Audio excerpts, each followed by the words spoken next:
അല്ല നിങ്ങൾ കുറേ ലീവ് ഉണ്ടാ? ഇല്ലടാ, ഒരാഴ്ച ലീവ് ഉള്ളൂ. ഒരാഴ്ച ഉള്ളൂ. അല്ലടാ, എൻ്റെ അനിയൻ്റെ മംഗലക്കാരിക്ക് എന്തായി? അത് വേണ്ടാന്ന് വെച്ച്. നിങ്ങളെന്താ ആൾക്കാരടാ? എന്തേ? എടാ, ഇത്രയും വലിയ ടീമിനെ പറ കിട്ടുവാ? അതിന് നമ്മളെല്ലാം വേണ്ടാന്ന് വെച്ചേ. പിന്നെയോ? അവരാന്ന് എൻ്റെ അനിയനെ വേണ്ടാന്ന് വെച്ചേ. വെറുതെ അല്ല, അവൻ്റെ കയ്യിലിരിപ്പ് അങ്ങനെയല്ലേ. എനിക്കൊരു മംഗല ബിരിയാണി തരാം. അതെന്നാ ഇങ്ങനെ രണ്ടാമതും കിട്ടുന്നുണ്ടോ? എടോ അതല്ലടോ, പിന്നെ നമ്മൾ തലശ്ശേരി ജോസ്ഗിരി ഹോസ്പിറ്റലേ ആ അത് നേരെ മുൻവശത്ത് ഒരു ഹോട്ടലുണ്ട്, മംഗല ബിരിയാണി. നല്ല അടിപൊളി ബിരിയാണി അടുത്ത്. എനിക്ക് നിങ്ങളെ ബിരിയാണി ഒന്നും വേണ്ട. ഉമ്മ വീട്ടിൽ വന്നിട്ടുണ്ട്. ഉമ്മ ഉണ്ടാക്കുന്ന ബിരിയാണി ഒരു പ്രത്യേക ടേസ്റ്റാണ്.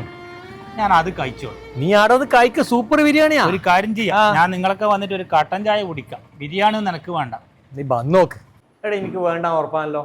എനിക്കൊരു കട്ടൻ മതി. അപ്പൊ ഉറപ്പാണേ? ഉറപ്പ്. ഒരു ബിരിയാണി, ഒരു കട്ടൻ ചായ. ഒരു നല്ല കട്ടൻ എടുത്തോ. ബിരിയാണി ഏതാ വേണ്ടേ? ചിക്കൻ ഉണ്ട്, ബീഫ് ബിരിയാണി ഉണ്ട്. ചിക്കൻ മതി.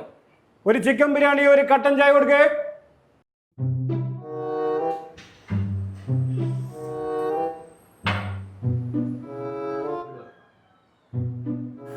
നല്ല സ്മെല്ലല്ലേ?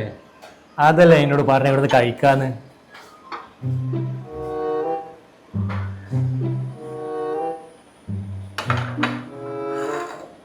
കുറച്ച് വെച്ചോളൂ. അടിപൊളി ബിരിയാണി. എൻ്റെ ഉമ്മ ഉണ്ടാക്കിയ പോലത്തെ ടേസ്റ്റ്. അതല്ല എന്നോട് പറഞ്ഞേ, ഞാനെപ്പോൾ ഇവിടെ വന്ന് കഴിക്കലേ.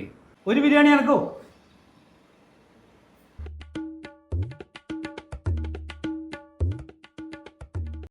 ഹലോ. ആ, എന്താ സാറേ? നല്ല ബിരിയാണി കേട്ടാ. നമ്മളെ പണ്ടാരി ആരിസ്ക. നമ്മളെ ബിരിയാണിൻ്റെ കാര്യങ്ങളൊന്ന് പറഞ്ഞു കൊടുത്തേ. ഇവിടുത്തെ ബിരിയാണിക്ക് ഒരു പ്രത്യേകതയുണ്ട്. അതെന്താണെന്ന് വെച്ചാൽ അജിനാമോട്ട്, കളറ്, എസൻസ് ഒന്നും ചേർക്കാതെ കൊടുക്കുന്നതാണ്.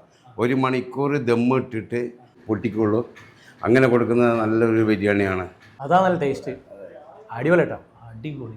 ഇവിടെ വരുന്ന കസ്റ്റമർ ഭക്ഷണം കഴിച്ച് കഴിഞ്ഞാൽ അവരെ മുഖത്ത് കാണുന്ന സന്തോഷം കാണുമ്പോൾ നമുക്കൊരു ബിരിയാണി എന്ന ഫീലാ. അല്ലേ ആരിസ്ക? ഇവിടുത്തെ ബിരിയാണിക്ക് ഒരു പ്രത്യേകതയുണ്ട്. അതെന്താണെന്ന് വെച്ചാൽ അജിനാമോട്ട്, കളറ്, എസൻസ് ഒന്നും ചേർക്കാതെ കൊടുക്കുന്നതാണ്. 1 മണിക്കൂർ ദമ്മ് ഇട്ടിട്ട് ഇത് സർവീസ് ചെയ്യുന്നത്.